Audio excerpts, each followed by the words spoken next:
One other question that she asks, and a lot of people ask this question, and I think it's a good question, so we're going to also address it really quick. So she goes, I'm on board with many things. There are still questions I have, but I can definitely see why there are so many flat earthers. The question her husband gave her, however, is, if it's true, does it change how I live my life? For me, I have to say no. It would be nice if it's true for the government to acknowledge and stop charades. However, I find it really hard, especially knowing someone that works for NASA and his job is to get new packages ready, yada, yada, yada. So again, what difference does it make? Like I said, that's a great question. This is something that is not an easy answer because of the magnitude of what we're talking about here. How it will change your life, first of all, when you understand it, is dramatic, to say the least. Will it change you from having to go to your job every day and the things that you typically do every day? No. But when this knowledge becomes more mainstream and these agencies are starting to be held accountable, and you understand that they're all participating in this, not just the United States government, not just NASA, but China, Russia, India, all of them have space programs. They all have the same symbolism. They're all doing the exact same thing to their citizenry.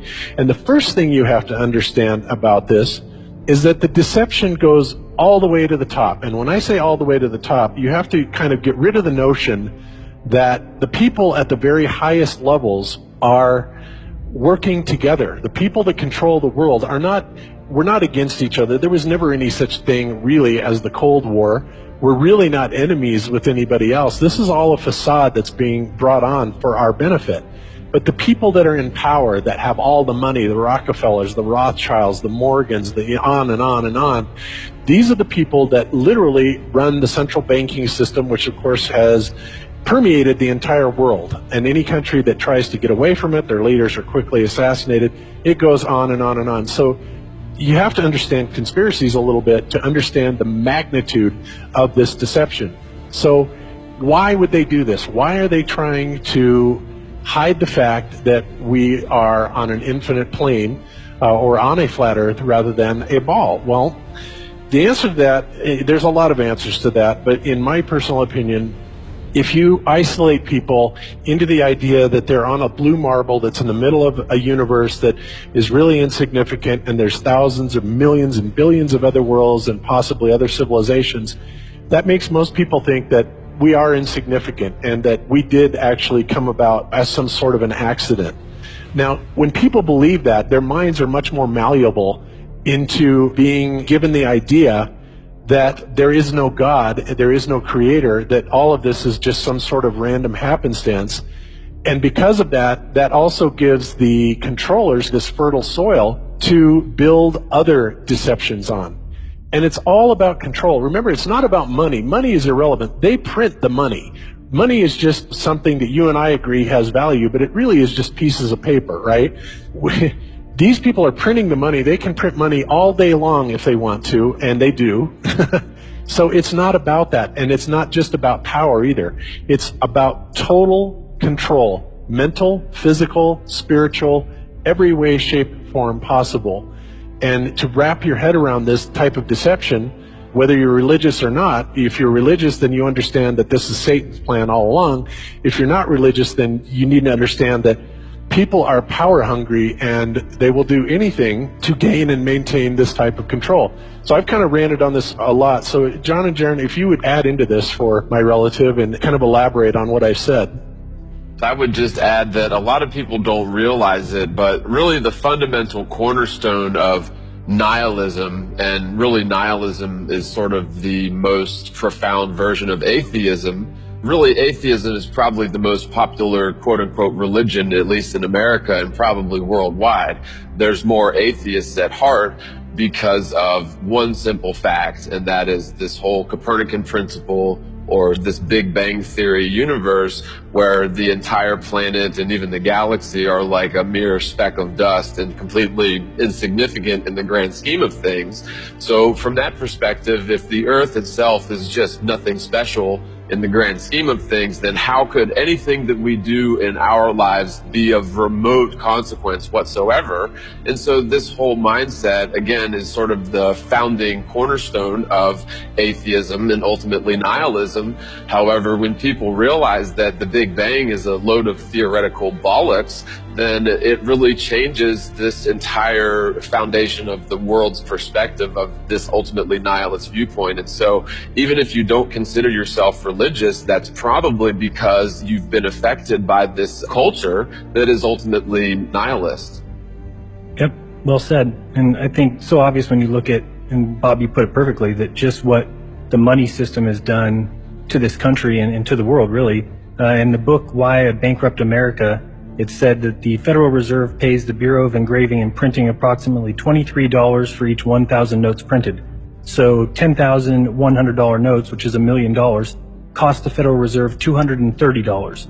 So they then secure a pledge of collateral equal to the face value of the U.S. government, and that collateral is our land, labor, assets, and then it's collected by their agents, who are the IRS, not our agents, and by authorizing the Fed to regulate and create money, and thus inflation. Basically, Congress gave private banks power to create profits at will. That's what they do. It's all about making profits for themselves. And you have to remember how big of a conspiracy this is. This isn't talking about just the JFK thing, or isn't talking about just 9/11. It's on an umbrella kind of system to where it is the biggest deception that there is. It actually exposes every other deception, and nothing else brings down the power of the elite, because it really exposes education, science, the economy, television, museums, universities. Think of all the things that have been fooled. I feel worse for the people that are out there building satellites, the people that are out there actually working for these space agencies, the people out there teaching in schools as professors, because they would all come to the conclusion eventually, once this gets out, that they've all been contributing to the lie. And that's got to be the worst feeling that there is. And that's why you have a hard time with a Neil deGrasse or a Bill Nye, these guys ever even considering that the Earth might not be what they were taught, because they understand if it's not, then their entire lives have been about promoting the lie. They are tool pieces for the elite, for the lie system, and it really destroys everything. And I'm a perfect example, John, of what you were talking about. When I realized religion had some things in it that didn't quite fit with my reality, and I was done with it, I realized there was many lies there. I popped out of that, and the one place that's there with open arms, calling for you, saying, we tell nothing but the truth, we're all about facts and evidence, is science. And I went there with my arms open, ready to embrace them, and said, oh, thank you, I'm so glad you're here, because over there I was just getting lied to left and right, and now I know science is the place to go. Now, thank goodness I'm into research and things that I wanted to know everything about it. I wasn't comfortable in just saying, well, now I realize religion's a lie, I'm just going to be scientific and promote science and just say the word science when anybody talks to me. It would have been really easy. I could have paraded myself around and been really Mr. Smart Guy and been able to debate Christians, and would have been really easy for me. But instead, I decided to look into it. I wanted to know, why is evolution real? Where is the evidence? Why are these things facts? How do they know the age of the Earth? And the more and more I looked into it, and the more I asked these so-called science backers, the more I realized it was another religion. And that's ultimately, and I'll admit it, an atheist for probably 6 months. And thank goodness I looked into that science. But I notice out there all these other guys who are just making these debunk videos or calling us crazy. The difference between me and them is that they don't want to research it, or they don't know how to research past the deception layer. I mean, you have to understand, this is the biggest deception ever. It can never be let out. So if you're looking for, well, why does Jaron say this? And you go look up Google or something like that, and you just search it one time and don't try and look at any other sources besides the mainstream sources, then you shouldn't be surprised that you're going to get the exact answer you're looking for. That's only going to confirm what the elitists, or what these people who are fooling us from the top down, what they want you to find. And then they go and make videos claiming these are evidence that we're wrong. And they say, well, these guys didn't even research it. If they would have looked it up one time, they would have found it. That's crazy talk. If you think we don't know the mainstream reasoning behind it, that we don't need to bring that up to people, because anybody like you can go look it up and find that exact answer. That's not doing research. And this is a deception on the highest level that you need to go and dig deeper and look at different bits and pieces and put it together and come up with your own explanation, because if you're just going to take what mainstream tells you and believe it, then go watch Fox News and enjoy what the mainstream wants you to enjoy. That's the way that they operate. So I just think when it comes down to people asking, how does it affect my life? No, I guess it depends on you. If you don't care that you've been lied to about everything from school, from kindergarten on, everything that you were taught in school was meant to get your mind into a certain frame of reference, to make you think about the world a certain way, to make you think about your parents, and make you think about your friends, and to make you think about your government, all in a prescribed way to make the rich get richer and make you into a wage slave. If you don't care that that happened, if you're happy going to your 9-to-5 job and you're comfortable in your belief about who your creator is, then it doesn't affect your life. For a lot of us, that is a pretty big deal. For me, it looks like 35 years of my life was completely wasted on a false existence that someone else decided to sell me. I'm going to spend the rest of my life exposing it because I don't think it's right. It's not the way you treat other people. It's not the way you treat other beings. We all have a right to life, liberty, and the pursuit of happiness, and somebody just said that.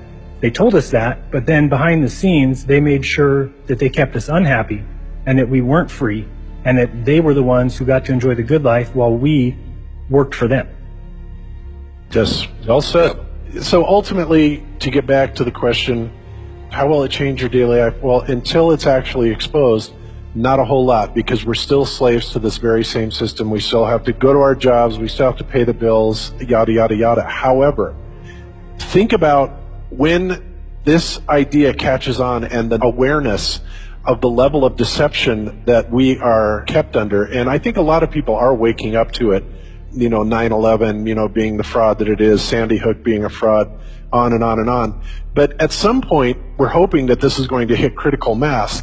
And when it does, then all of a sudden, these institutions that are taking billions and trillions of dollars from us to simply enslave us, to keep us going to work every day and never having enough money or time, and other countries that are starving, have no medical attention. And in fact, there's active campaigns to kill these people off, and this is a well-known agenda. But all this aside, when this all goes away, then we're talking about an entirely different world. Then we're talking about the kind of world that would be, I dare say, more utopian. And that isn't always necessarily a good thing either, but let's just say that it would be a whole lot better than what we have now. If people understood that we are special, that there is a creator, and that really, when people come to this realization, we will start becoming more aware of the value of other humans and human life. And we don't look at people as, well, just because they're different from us, then they're wrong and they're funny and they're weird. We see each other as brothers, and we see each other as related in family, and we start respecting each other on a level that is due to everyone. And when that happens and we get rid of the governments that are enslaving us and the people above the governments that are controlling them, then all of a sudden we start looking at a society where we can start improving upon ourselves. We can start making our own technologies that will benefit humanity instead of the elite usurping all these technologies and using it for themselves against us. Like we can have unlimited free power and there's just so many things. I mean, you could go on and on and on and on about this, and many people have researched this. But at that point, everything changes. Absolutely everything changes, because we no longer are living in a slave world. We're living in a truly free world where everybody is sovereign and everybody has much more respect for other selves, other people. So that's pretty much the answer to that question. So it is a big thing. It really is. You can't just brush it off as saying, what difference does it make? It's not going to change anything. Au contraire, not only will it change things, it will change things in it'll bring us to an entirely new paradigm, an entirely new way of life. And I'm sure that many people would much rather live in something that would be considered more utopian than what we're at right now, which is an enslaved system. Yeah, everything's indeed a commodity, and we call ourselves a system that's governed by essentially capitalism, although I guess you could call it more aptly corporate fascism, but we'll call it capitalism. Even that is a system run by greed, and I think that that's pretty much an ass-backwards way to run a society. And really, this whole idea of capitalism and greed as the driving force behind our society really does stem from this atheistic viewpoint that's been going on for the last at least 100 years in full steam ahead. Yep, absolutely.